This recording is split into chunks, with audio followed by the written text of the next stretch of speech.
अब खबर ग्रेटर नोएडा से, जहां वकील समेत 4 लोगों के गैंगरेप की खबर दिखाना पत्रकारों को महंगा पड़ गया। दरअसल आरोपियों ने पहले तो पत्रकार निशांत शर्मा को खबर दिखाने के लिए मना किया और धमकाया, लेकिन जब न्यूज़ वन इंडिया ने खबर को प्रमुखता से दिखाया तो इसके बदले आरोपियों ने पत्रकार निशांत शर्मा पर ही 5 लाख रुपए मांगने का आरोप लगाते हुए पूरा मामला दर्ज कराया। मामला करीब 1 साल पहले का है। इस खबर को न्यूज़ वन इंडिया ने भी प्रमुखता से दिखाया था। उसके बाद न्यूज़ वन इंडिया के पत्रकार निशांत शर्मा पर खबर और महिला का वीडियो हटवाने के लिए दबाव बनाया जा रहा है।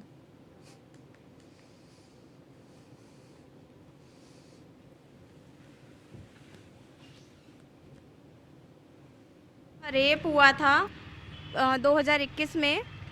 17 मार्च को मेरे पति जेल गए थे, तो उन वकीलों का फ़ोन आया था मेरे पास में, जो 18 मार्च को मैं उनसे कोर्ट में जाके मिली हूँ। और उसके बाद में छठा महीना 5 तारीख को वो लोग मुझे लेकर के गए हैं। विसरत में सेक्टर 2 है, जहाँ उन लोगों ने ले जा कर के मेरा रेप किया। और उन्होंने मुझे बोला था मैं ज़मानती आपको दिलवा दूँगा, और उसके लिए मुझे मीटिंग करने के लिए लेके गए थे वो। और उन लोगों ने मेरा रेप किया और उसके बाद में मुझे एक गोल चक्कर पे छोड़ दिया। उन्होंने मुझे धमकी दी कि अगर तुमने किसी और को बताया तो तुम्हारे पति की ज़मानत नहीं होने देंगे और आपको भी मार देंगे। नहीं मैम, मैं उन लोगों की मैं कोई जानकारी नहीं है, और मेरे को पैसा नहीं चाहिए, मेरे को सिर्फ न्याय चाहिए। मेरे को पैसों का कोई लोभ लालच नहीं, मुझे पैसा नहीं चाहिए। हमारे मेरे को एक सहयोगी हैं निशांत शर्मा, जो इसी चैनल में कार्यरत हैं। जी। क्या आप किसी निशांत शर्मा को नो जानती सर, हैं? मैं किसी शांत शर्मा को नहीं जानती। क्या कभी आप उससे कहीं मिली हैं? नो सर, मैं कभी नहीं मिली मैम।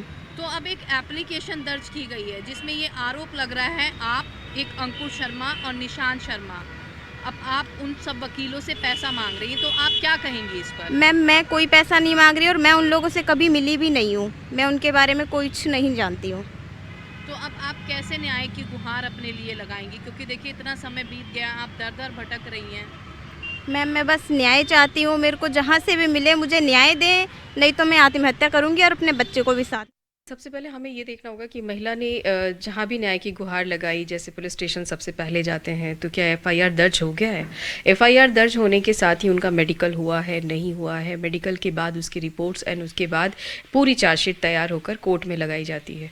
तो हमें ये देखना पड़ेगा कि इन सारी चीज़ों में क्या क्या उनका जो इन चेन ऑफ दी एक तरह से इनको रेमेडीज़ है, मिल गया है। मेडिकल हुए हैं तो ठीक है, उसके रिपोर्ट कहाँ है, और रिपोर्ट अगर आ गए हैं तो चार्जशीट के बाद इनको क्या ये निशानदेही वगैरह के लिए इसको स्थान पे उस जगह पे ले जाया गया जहाँ पे ये महिला जिनके साथ ऐसा कृत्य किया गया, ये सारी चीज़ें होने के बाद जब चार्जशीट कोर्ट में जाएगी तो उसके बाद ये केस एक तरह से ओपन होगा और फिर दोनों तरीके से दोनों तरफ के लोगों का बयान और महिला पीड़िता का भी बयान होंगे और उसके बाद एविडेंसेस वगैरह लगाए जाएंगे। सबसे पहले इनकी गिरफ्तारी, इनका जेसी यानी कि जुडिशियल कस्टडी में लेकर इनसे पूछताछ की जानी चाहिए और उसके बाद फर्दर इस कोर्स ऑफ एक्शन के अंदर आगे की कार्रवाई की जा सकती है। जो इनके ऊपर गुनाह जो 376D लगा है, सबसे पहले तो इसकी जांच और इसके अंदर कार्रवाई की जानी चाहिए। इनको जेल में लेके जाइए, इनको जुडिशियल कस्टडी में लेके जाइए और इनसे सवाल जवाब कीजिए। ये टूटेंगे और कई सारी बातें सामने आ जाएंगी, और ये जो अपने आप को जान बचाने के लिए दूसरों पे आरोप लगा रहे हैं, वो भी कहीं ना कहीं इस बात से भी पता चलेगा कि वो कितना सच बोल रहे हैं। कि कुछ सेक्शंस में गिरफ्तारी तो है ही है, और ना ही उन्होंने अभी तक बेल लिया है, और बिना बेल लिए वो बाहर आराम से घूम रहे हैं, तो निश्चित तौर पे मुझे लगता है न्यायालय में इन महिला को न्याय मिलेगा और इनके केस में कार्रवाई होना शुरू हो जाएगा। मैडम, इस बारे में तो हम कहेंगे कि जो हमारी जो न्याय व्यवस्था है, सही मायने में देखा जाए बड़ी शिथिल है।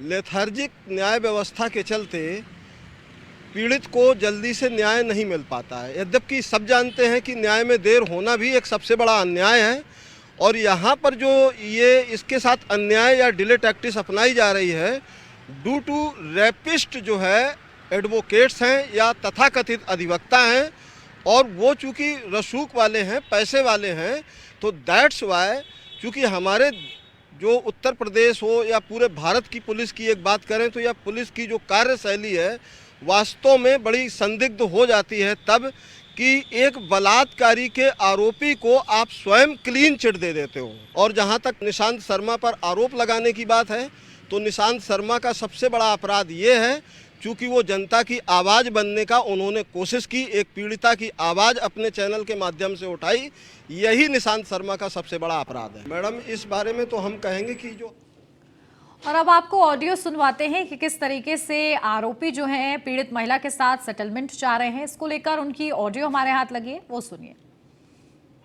हेलो। हेलो। हाँ जी, कौन? मनीषा का बोलो।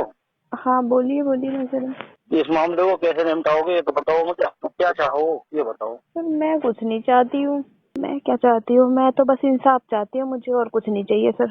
तो जो पनिशमेंट देनी है वो पनिशमेंट दे लो भाई।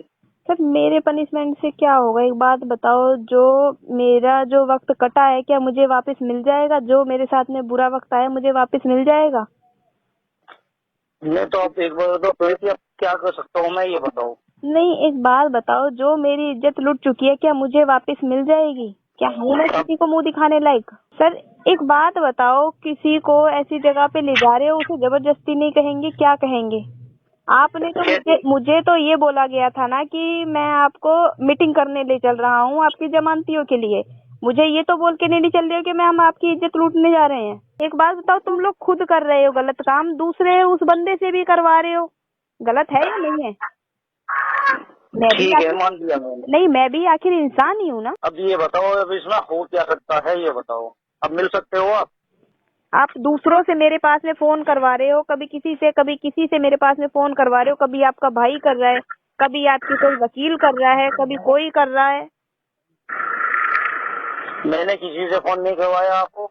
आपके तरफ से मेरे पास में बहुत फोन आ रहे हैं। तब इसका समाधान नहीं निकालोगे आप? अब मैं क्या निकाल सकती हूँ सर, मैं कोई समाधान नहीं निकाल सकती हूँ। तो बयानों में क्या क्या लिखवा दिए थे ना, क्या लिखवा दिया? एफिडेविट में साइन करना, बयान बदल देती तो फायदा। अब क्या करना है ना बता। क्या करना है मतलब?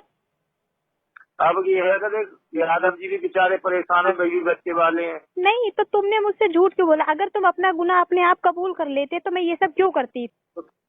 ना वो तो बात सही। अब ना बता, जब महेश से गलती भई या हमसे गलती भई, अब यहाँ की क्षमा मांग के कुछ ना तू हमसे या महेश यादव हम बैठ के बात करना चाहे तो उससे मिलेगी ना मिल।